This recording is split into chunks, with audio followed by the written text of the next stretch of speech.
তো বন্ধুরা চলে এসেছি রাতের ডিনার নিয়ে। এখানে আমাদের দুজনের ভাত বেড়ে নিয়েছি, গরম গরম ভাত। আর এটা হচ্ছে কাতলা মাছের তেল, বেগুন দিয়ে, পেঁয়াজ রসুন টমেটো দিয়ে চচ্চড়ি। জানি না, আমরা তো খুব একটা ভালো খাই না, তো বানালাম। তেলটা খুব পরিষ্কার তেল ছিল, এখন কেমন হবে খেতে বলতে পারবো না। আর এটা হচ্ছে ইলিশ মাছের ঝাল, সর্ষে বাটা দিয়ে, সর্ষে আর চার মগজ দিয়ে। খুব গন্ধ বেরোচ্ছে, জানি না খেতে কেমন হবে। তো আজকে রাতের ডিনার এই অবধি। চলো অর্পণকে দেওয়া যাক।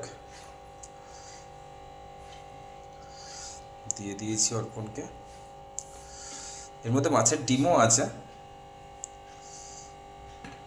তো চলো টাটা বন্ধুরা, আবার দেখা হবে পরের ভিডিওতে।